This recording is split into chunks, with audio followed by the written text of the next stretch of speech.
Halo, assalamualaikum warahmatullahi wabarakatuh. Apa kabar teman-teman? Kita berjumpa kembali di sesi video saya kali ini ya. Sudah lama banget kita nggak ngobrol-ngobrol. Eh, Kenapa sih kok saya jarang upload video akhir-akhir ini? Kalau ada yang bertanya begitu, jawabannya itu karena saya sibuk melayani teman-teman yang order buku gitu. Jadi eh, kalau teman-teman pada banyak yang order buku, itu kan saya harus catat dulu alamatnya. Kebetulan saya menangani memang sendirian, jadi saya tidak punya asisten gitu. Ya karena memang saya merasa belum mampu untuk kalau saya mau membayar gaji asisten. Jadi untuk sementara saya masih harus melakukannya semua sendiri. Kalau ada orang order buku, nganterin buku ke JNE ataupun ke pos, atau nganterin kemudian nanti bikin video, itu sudah memakan waktu yang sangat padat gitu.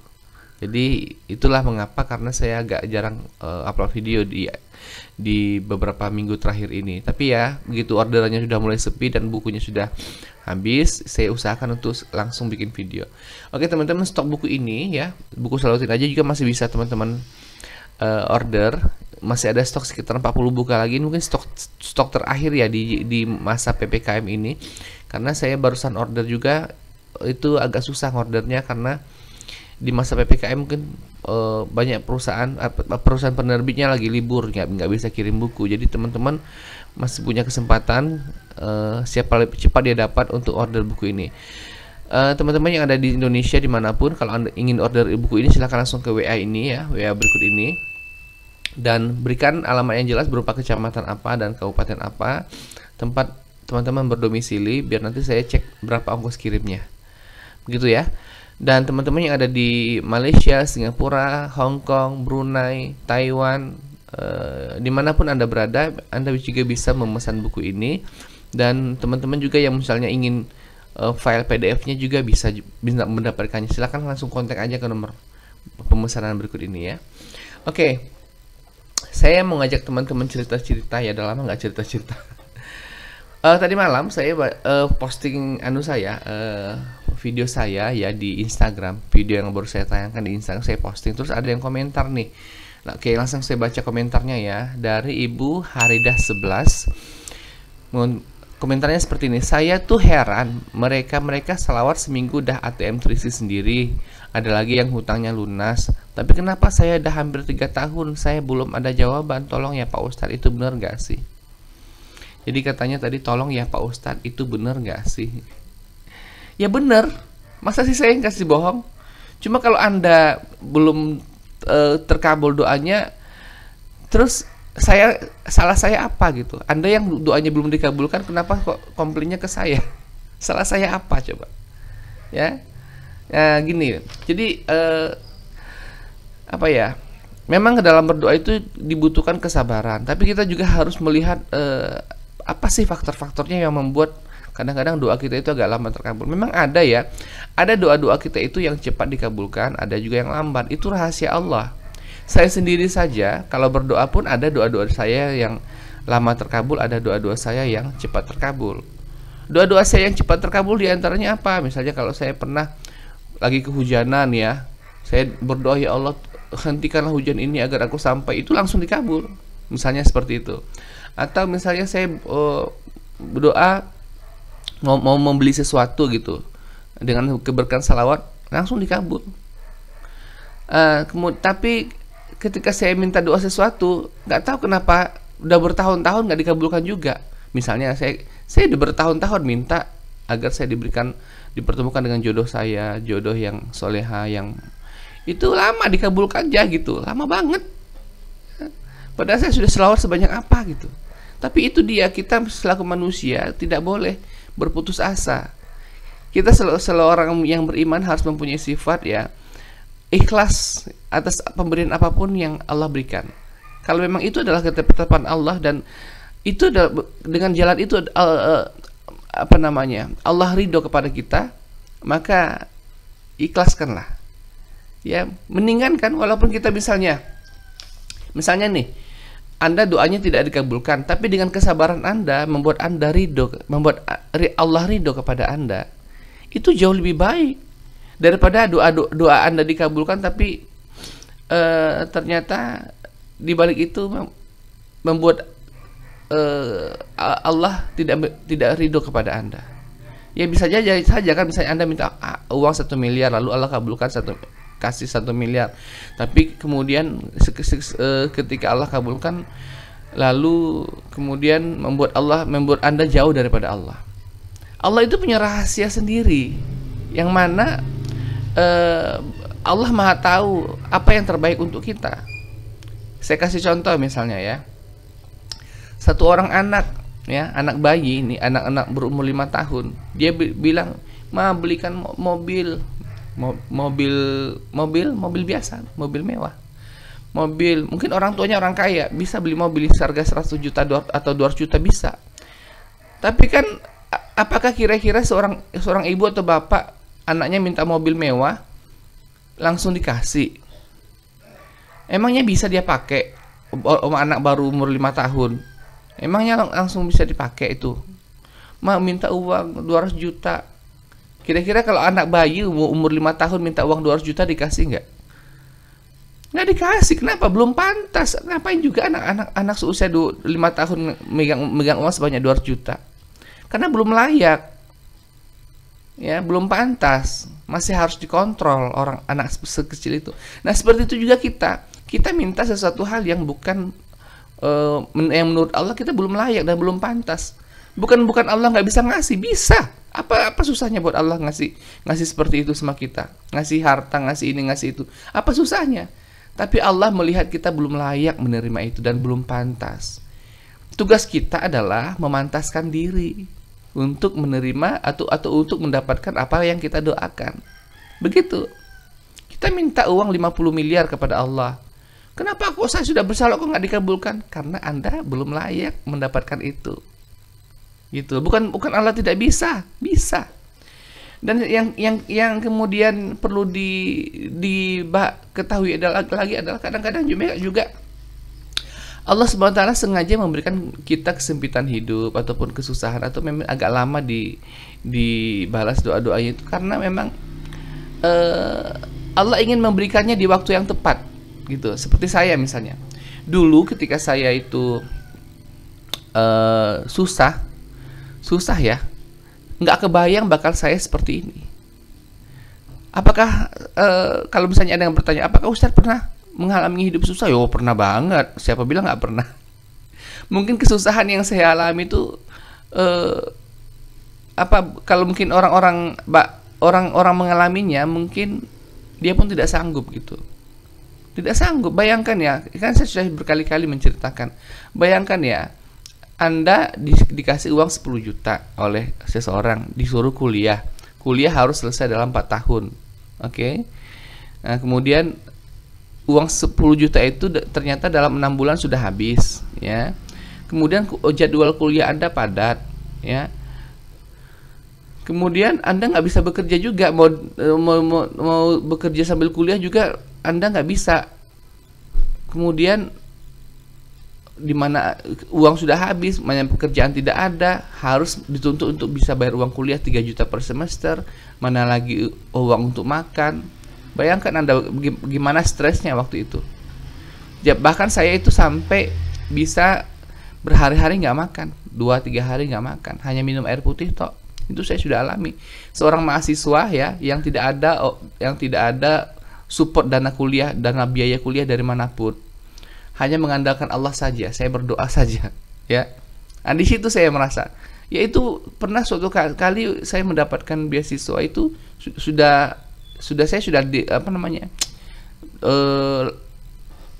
nama saya sudah terdaftar menjadi penerima beasiswa, tetapi beasiswa itu sangat lama cairnya, sampai saya sudah tiba hari ujian pun saya belum bisa bayar. Jangankan itu, uang di kantong hanya tinggal 0 rupiah. Itu yang saya alami waktu itu. Nah, bahkan setelah saya lulus pun saya masih tinggal di musola, masih tinggal di musola sampai beberapa tahun. Orang-orang mengejek saya, menghina saya, kamu sudah sarjana. Sarjana nganggur, hidupnya di musola, malu-maluin. Itu sudah saya alami gitu. Jadi eh saya sabar menanti, berbesar hati untuk menerima ketetapan Allah. Ya, kalau saya melihat ada orang yang bisa makan enak, saya cemburu. Jelas dong. Saya waktu itu makannya cuma makan nasi, sama kadang-kadang makan nasi, makan mie, makan nasi, makan pakai garam, makan nasi, atau makan nasi pakai kerupuk. Nggak bisa, sangat jarang saya makan ikan, makan ayam yang enak di zaman itu. Ya Allah, pengen makan enak, ya Allah, pengen banget. Tapi nggak bisa karena keadaan. Dan itu bertahun-tahun, nggak cuma setahun 2 tahun. Waktu itu saya sudah bersalawat, sudah ngaji, sudah ini. Wah, di dalam hati saya pun berkata, ya Allah, kapan Engkau mengabulkan doa saya? Apakah saya ditakdirkan untuk hidup seperti ini? Kalau saya melihat orang pada sukses, ada punya mobil, kerjaan bagus, begitu lulus sarjana langsung dapat kerjaan di kantor, dapat gaji. Wah, saya iri banget. Sama-sama sarjana, sama-sama punya gelar, tapi dia kok mudah ya dapat kerja, kok saya enggak. Begitu. Singkat ceritanya begitu. Nah, kemudian akhirnya setelah saya ini seperti sekarang saya maaf ya, kalau income saya per bulan itu rata-rata dirata-ratakan 25 juta hingga 30 lebih kadang-kadang, atau hampir 40 juta per bulan. Income saya sekarang. Memang income dari YouTube yang nggak sampai segitu. Cuma kan akumulasi itu hanya jumlah. Ini tambah ini tambah ini tambah, jadi ditambah-tambah semuanya di total sebulan tuh dapat segitulah, sekitar 25-30 atau 30 lebih dikit gitu. Sekitar segitu. Atau 33 atau kadang-kadang 35 gitu. Kadang-kadang di bawah itu. Pokoknya lebih kurang segitulah. Nah, kalau saya bandingkan dengan teman-teman, misalnya kalau teman-teman saya yang misalnya dia kerja di office, sudah lama bekerja, penghasilan tuh jauh banget di bawah saya. Ya, untuk orang kerja di office misalnya, untuk bisa mendapatkan gaji seperti saya, itu harus melalui proses yang panjang. Misalnya dia harus lulusan S2, misalnya dia harus dapat gelar apa, lulusan S berapa gitu. Kemudian dia mempunyai jabatan yang tinggi, misalnya manajer apa gitu. Untuk bisa seperti itu. Tapi saya tidak melalui proses itu. Saya cuma lulusan S1. Kerjaan saya pun nggak berat-berat amat, ya, nyantai amat, nggak sampai harus yang overtime tengah malam atau pusing mikir, enggak. Saya kadang-kadang cuma bikin video, udah, saya banyak salawat, banyak jualan buku, cuma gitu doang. Sementara teman-teman saya yang mungkin gajinya tinggi itu dia kerjanya harus pagi-pagi pulang malam, tulang dibanting-banting. Iya ya, nggak ada kan kalau orang kerja masuk jam 8 pagi atau sampai tengah malam. Iya, dia kalau sudah bekerja seperti itu mungkin baru dapat. Itu pun ada juga, banyak juga sih yang nggak dapat segitu. Gitu. Ini mohon maaf ya, saya bukan mau pamer gaji, bukan. Dan gaji segitu pun bukannya gaji yang tinggi, tapi ya masih dalam proses hitungan yang menengah sebenarnya, bukan yang kayak amat, bukan. Tetapi ya saya bersyukur dari keadaan yang sebelumnya, yang beli nasi susah, yang nggak punya uang susah, bisa berputar secepat ini hanya dalam 1 tahun 2 tahun sudah langsung berubah drastis begitu. Itu semua melalui proses. Karena kadang-kadang gini, yang saya ingin pahamkan kepada teman-teman ya, kadang-kadang orang memang harus melalui proses dihina, dicaci, dimaki, ataupun melalui proses yang harus dia itu pernah mengalami kesusahan, kelaparan, kemiskinan, nggak makan buah, nggak makan daging, nggak susah makan. Dia harus melalui proses itu dulu untuk mencapai yang ini. Dan Allah SWT itu maha adil dalam memberikan hadiah kepada hamba-hamba yang bersabar. Kalau kita bersabar menerima ujian dari Allah, pahala ataupun hadiah daripada kesabaran dari Allah itu luar biasa. Coba teman-teman perhatikan, mereka-mereka yang dia istiqomah beramal salawat, beramal zikir, tahajud, lalu dia kemudian tingkat kesabarannya sangat tinggi menanti pertolongan Allah itu tanpa ada mengeluh, itu luar biasa. Ketika dia nanti diberikan oleh Allah hadiahnya itu adalah hadiah yang besar, yang mana tidak diberikan kepada orang-orang biasa. Bahkan kisah-kisah orang-orang yang memang hampir mirip-mirip dengan saya ini sangat banyak. Ya, coba perhatikan di tengah-tengah masyarakat.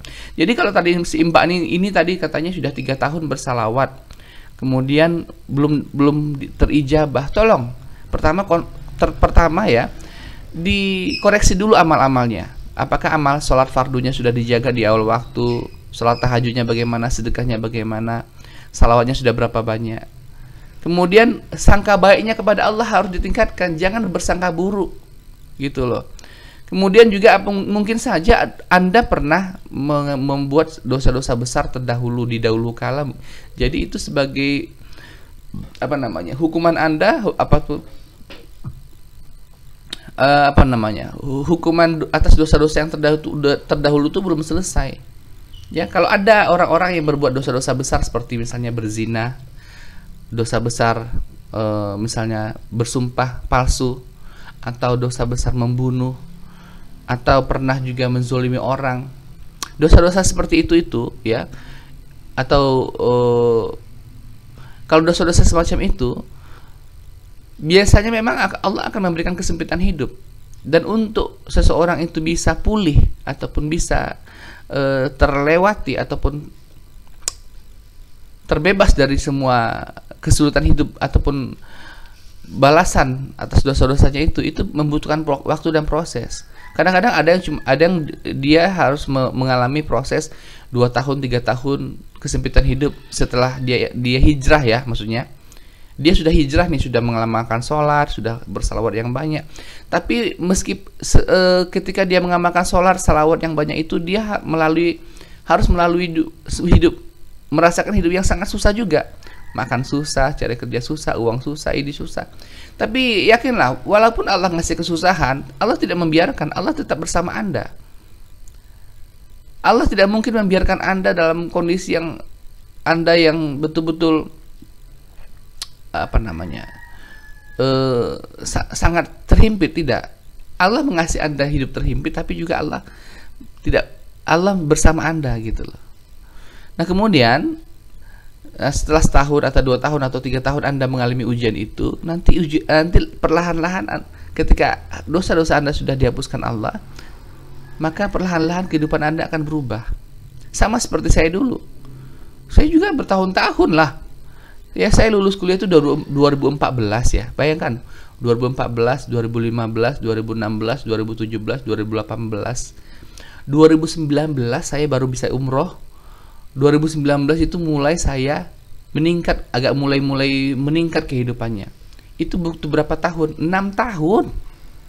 Saya tinggal di musola, di masjid itu yang nggak punya, istilahnya tunawisma lah, nggak punya rumah, nggak bisa untuk bayar kos, untuk ngontrak rumah pun nggak punya. Itu 3 tahun lebih saya tinggal, 3 atau 4 tahun saya tinggal di musola. Bayangkan selama itu. Jadi orang-orang beda-beda ujiannya gitu, beda-beda. Ada orang yang diuji dalam kesempitan itu, ada juga orang yang awalnya dia senang, kemudian dia dimudahkan semuanya, kemudian dia mengalami ujian ketika sudah mendapatkan semua itu.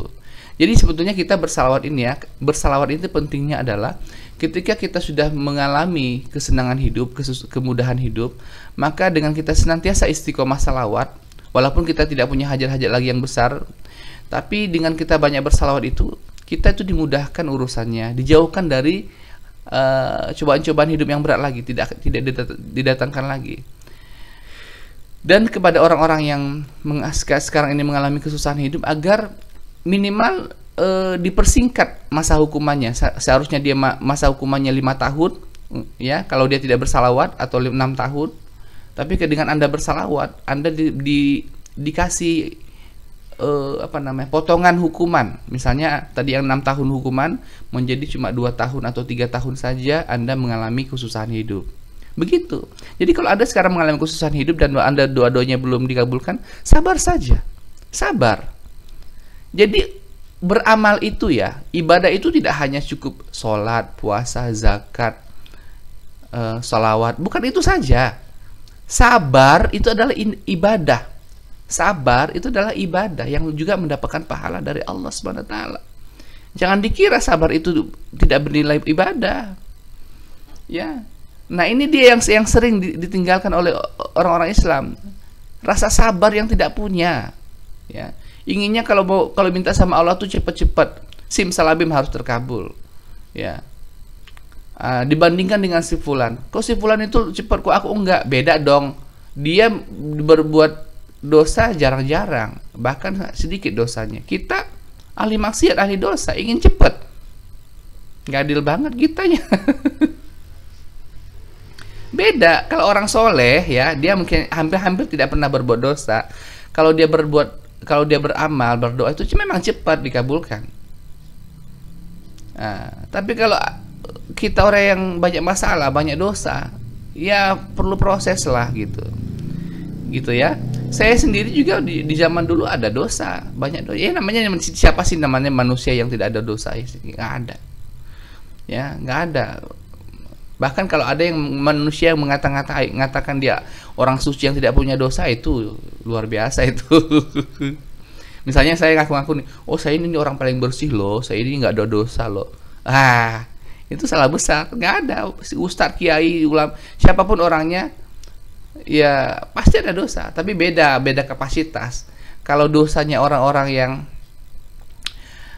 beriman soal itu, ya biasanya bukan dosa-dosa maksiat ya, tapi mungkin dosa lalai kepada Allah, lalai mengingat, itu dosanya.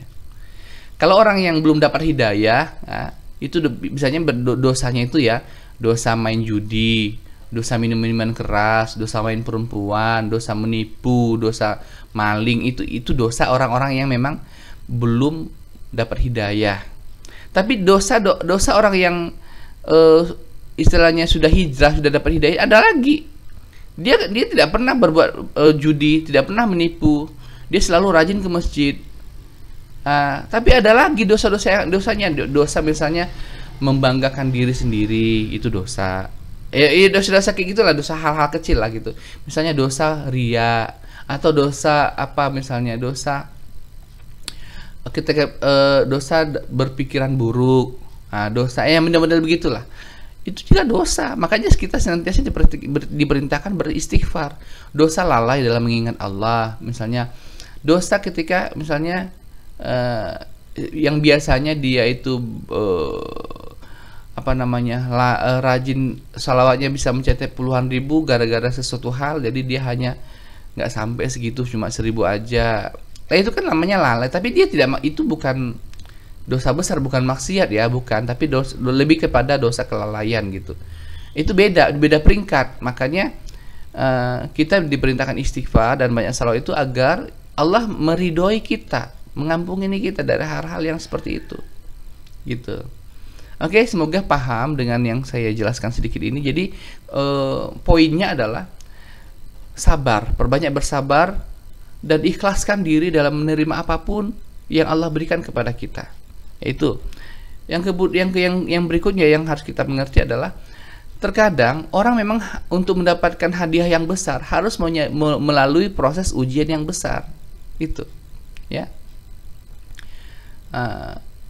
itu dia. Kalau Anda ingin mendapatkan pakaian yang rapi dan wangi, itu juga harus banyak prosesnya. Misalnya begitu direndam pakaian itu, kemudian nanti dicuci, dikucek, lalu diperas, dijemur, kemudian digosok, disetrika, kemudian dikasih pewangian. Bayangkan kalau Anda adalah pakaian itu, ya, Anda adalah pakaian, Anda direndam,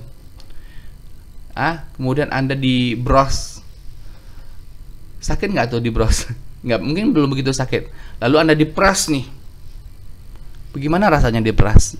Kemudian Anda tuh dijemur 1 harian, udah diperas, dijemur lagi, udah gitu disetrika pakai yang gosokan. Itu luar biasa tuh. Setrika itu panas banget kalau kena kulit kita. Bayangkan Anda adalah baju itu disetrika, kemudian Anda baru dikasih wangian, barulah Anda siap, bersih dan indah ya. Lalu kemudian Anda terbebas dari semua ujian yang tadi. Tapi memang untuk mendapatkan pakaian yang rapi tadi harus melalui proses itu semua. Nggak bisa. Nah, sama dengan kita juga. Kita juga untuk mendapatkan hidup yang enak ini harus melalui proses-proses yang ini tadi. Ketika kita sudah menerima nanti hadiah yang besar daripada Allah, ya, menerima hidup yang enak, tidak susah lagi, barulah Anda tahu dan berterima kasih. Ya Allah, alhamdulillah, saya justru bersyukur menerima ujian yang dulu. Kalau dulu saya tidak diberikan ujian seperti itu, mungkin saya akan menjadi begini, mungkin saya tidak menjadi seperti sekarang begini. Anda akan mengatakan itu jadinya. Saya juga begitu. Ya Allah, saya juga dulu melamar pekerjaan kemana-mana, ditolak dan ditolak. Tapi sekarang saya justru bersyukur. Kalaulah dulu saya diterima bekerja di perusahaan, mungkin saya tidak berpenghasilan seperti yang sekarang. Mungkin gaji saya cuma 5 juta, 6 juta. Saya belum bisa pergi umroh, saya belum bisa macam-macam. Saya bersyukur kepada Allah. Jadi itulah, untuk mencapai ridho Allah itu bagaimana. Sekarang ini dalam kehidupan kita, yang paling penting adalah ridho Allah. Apapun itu, kalaupun Anda harus mengalami kehidupan yang susah, Anda mengalami kehidupan yang bagaimana, tapi kalau itu yang membuat Allah ridho, ikhlaskanlah. Sehingga dengan ridho Allah itu Anda mendapatkan balasan surga. Oke teman-teman, sampai di sini dulu. Silahkan nanti Anda memberikan komentar di bawah video ini, apa mungkin kalau ada yang mau ditanyakan lagi, biar kita bahas kapan-kapan kalau cerita-cerita. Dan teman-teman yang sudah mempunyai kisah-kisah kejaban salawat, langsung saja untuk memberikan testimoni kejaban salawatnya di WhatsApp dengan nomor 0812 771 62904. Saya tunggu loh. Saya mau wawancara banyak banget yang belum bisa saya wawancarai. Oke teman-teman, sampai jumpa pada video-video saya berikutnya, dan assalamualaikum warahmatullahi wabarakatuh.